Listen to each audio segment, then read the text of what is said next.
ការសុំទៅបណ្ដាសប្បុរសជនក៏ដូចជាអង្គការសម្ព័ន្ធអប់រំខ្មែរដែលនៅសហរដ្ឋអាមេរិកដែលបានអញ្ជើញមកនៅថ្ងៃនេះហើយក្នុងនោះដែរអង្គការក៏បានឧបត្ថម្ភដោយតទៅនេះ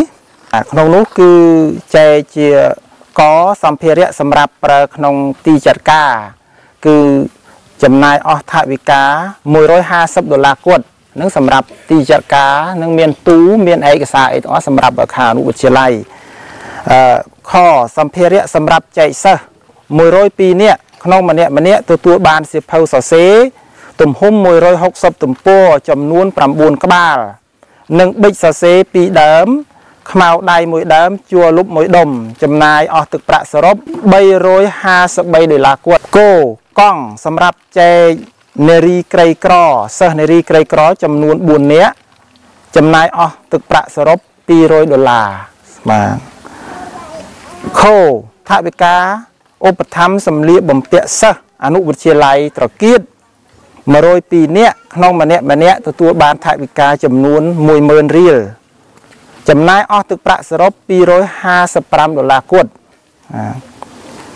ថវិកាសម្លៀកបំពាក់លោកគ្រូអ្នកគ្រូសាលាបឋមសិក្សានិងអនុវិទ្យាល័យត្រកៀតសរុប12នាក់ក្នុងម្នាក់$30ចំណាយអស់ថវិកាសរុប$360គាត់ឧបត្ថម្ភអ្នកសម្របសម្រួលជាដៃគូជាមួយអង្គការនិងសាលារៀនក្រីក្រជួបការលំបាកបានទទួលថវិកាពីសម្ព័ន្ធអប់រំខ្មែរក្នុងពេលបំពេញបេសកកម្មការងារចំនួន$50គាត់បានឆការចំណាយផ្សេងលើសហួយដឹកជញ្ជូនសម្ភារៈទៅកាន់សាលារៀនថង់សម្រាប់ដាក់សម្ភារៈសិក្សាសិស្សការធ្វើស្លាកម្ចាស់អំណោយការរៀបចំរបាយការណ៍គឺ$15គាត់សរុបថវិកាដែលបានចំណាយគឺ$1,383គាត់បាទគឺខ្ញុំបានធ្វើរបាយការណ៍ជូនអង្គការហើយនៅក្នុងនោះដែរខ្ញុំមានជាវិក័យប័ត្រជាបានដែលទិញពីហាងទាំងអស់មានឯកសារគ្រប់គ្រាន់ទាំងអស់បាទតាំងពីអ្វីនេះខ្ញុំបានទិញជាឯកសារទាំងអស់បាទមានបញ្ជីលោកគ្រូអ្នកគ្រូដែលបានទទួលថវិកាហ្នឹងគឺមានការប្រគល់ហើយនឹងការទទួលហ្នឹងជាលក្ខណៈសមមានហត្ថលេខាត្រឹមត្រូវបាទខ្ញុំសូមសំណូមពរចំពោះអស់លោកស្រីក៏ដូចជាអង្គការក្រៅរដ្ឋាភិបាលទាំងអស់ជាពិសេសគឺបាទជាពិសេសគឺសប្បុរសជនដែលលោកបានអញ្ជើញមកក្តីពុំបានអញ្ជើញមកក្តីតាមរយៈអង្គការសម្ព័ន្ធអប់រំខ្មែរនេះក៏សូមមេត្តាបន្តជួយទៅថ្ងៃមុខទៀតដែលក្នុងនោះនឹងគឺសំខាន់បំផុតនៅទីនេះគឺសុំថានៅអាគារថ្មីនោះដែលសម្រាប់សិស្សអនុវិទ្យាល័យ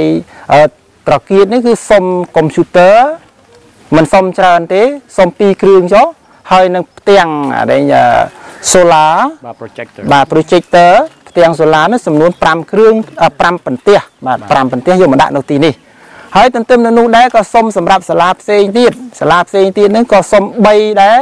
ហើយសុំផ្ទាំង solar ហ្នឹង5ដែរដាក់នៅ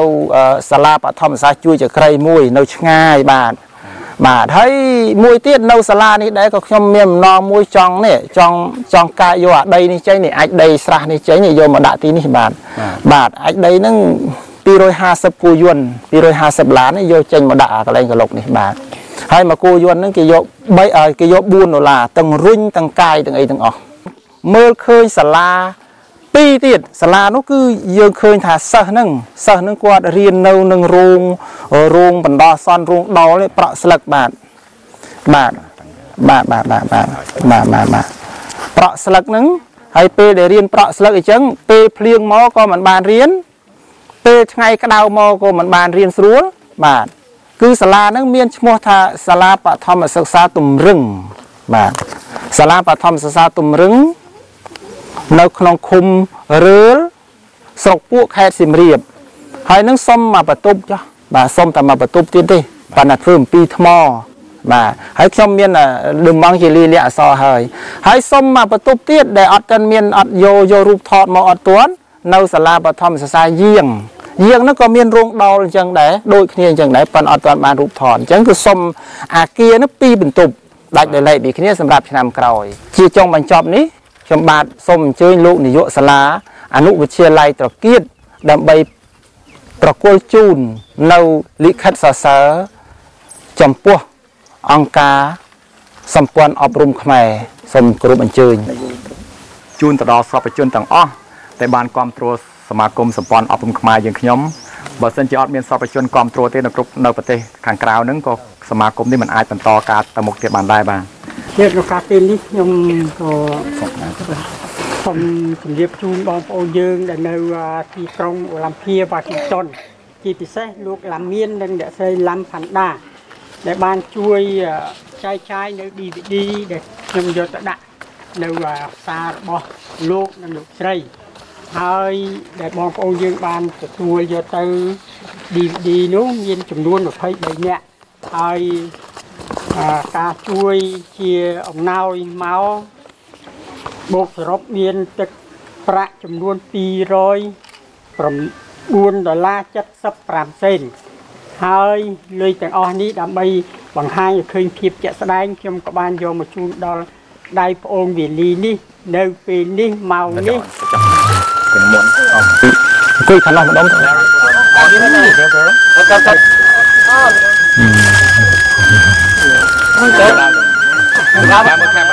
ើលកាមេរ៉ាកុំឲ្យកាន់ទៅណាអូកុំឲ្យកាន់សិនមកកាន់សិនកាន់ងារមកទៅកាមេរ៉ាគេខាងដល់1 2 3ហើយអ្នកគ្រូចូលសកលបាទគឺសៀងដាក់គ្រូមកទៀតដល់សាហងមួយទៅឯតងគ្រូបងងារមកមកងារមកចោលដៃចាស់បាទដៃចាស់កង់4អត់មានធ្វើទេបាទទៅក្រោយស្រីទូយកអញ្ជើញមកពី Olympia Washington គាត់នឹងជូនថវិកាគាត់តបាទចែកជូនដល់កុមារីដែលអត់មានស្បែកជើងពាក់បាទគាត់នឹងជូនស្បែកជើងមួយសម្រាប់ម្នាក់បាទទីគាត់អញ្ជើញមកពី Dublin California សហរដ្ឋអាមេរិកផងដែរនឹងចំណាយថវិកាគាត់តថែមពីលើ $2,000 រៀលក្នុងកូនសិស្សម្នាក់ផងដែរសម្រាប់102នាក់នៅទីនេះបាទកុមារីទាំង4នាក់នេះគឺថាត្រូវចំណាយពេលវេលាដើរឆ្ងាយណាស់បាទជាង3គីឡូឯណោះបាទហើយដើរនោះមិនមែនដើរតាមខ្នល់ទេក៏ដើរកាត់ស្រែកាត់តាមព្រៃអញ្ចឹងគេថាគ្រោះថ្នាក់ណាស់ដែលគ្នាជាកុមារីអញ្ចឹងហើយដើរតែឯងកាត់ព្រៃអញ្ចឹងវាអត់ឃើញតែវាមិនអត់មានសុវត្ថិភាពល្អហើយម្យ៉ាងទៀតគ្នាឈឺជើងដែលថាដើរឆ្ងាយជួនកាលមករៀនមិនតាន់ពេលបាទដូច្នេះក្រុមការខ្ញុំនឹងសម្រេចចិត្តថាទិញកង់ទាំង4នាក់នេះជូនដល់កុមារីទាំង4នាក់ក្នុងចំណោមកុមារាទាំង102នាក់នេះកុមារី4នាក់នេះគឺក្រជាងគេបងប្អូនបាទគ្រូចាប់ដល់បានហើយជួនហើយគ្រូចូលដល់ចូលក្នុងក្រុមអ្នកគ្រូលោកគ្រូអ្នកគ្រូសូមលោកពូជូនថវិកាកក់តខ្លួនហ្នឹងគឺ20000សម្រាប់អ្នកគ្រូលោកគ្រូ14នាក់ហើយអញ្ចឹងខ្ញុំសូមដកលុយសពជនតាមរយៈខ្ញុំហ្នឹងថែម30000ពីលើទៀតដូច្នេះលោកគ្រូអ្នកគ្រូនឹងបានទទួល50000ដូចគ្នាបាទ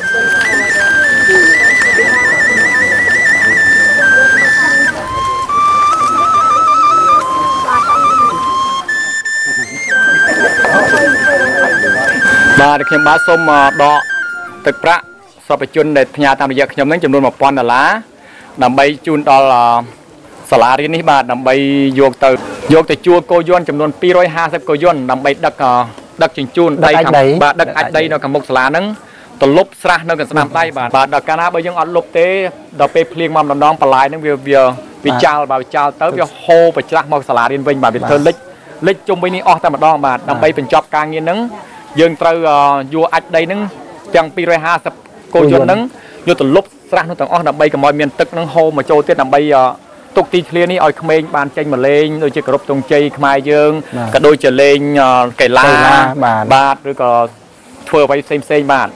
ឡូវនេះបើសិនជាយើងមិនលុបទេក៏ពេលរដូវភ្លៀងហ្នឹងនឹងមានបញ្ហាកូនសិស្សមិនអាចចេញមកលេងទីនេះបានទេដោយសារទឹកលិចពេញទាំងអស់បាទសូមអរគុណបាទនេះជាលុយសូមបងទទួលយកបាទសូមអរគុណបាទ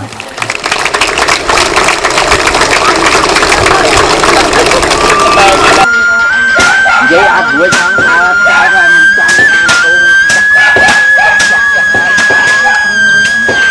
ផងបងស្រីមានកូនប្រហែលនាក់បងស្រីខ្ញុំមានកូន5នាក់មានកូន5នាក់បាទ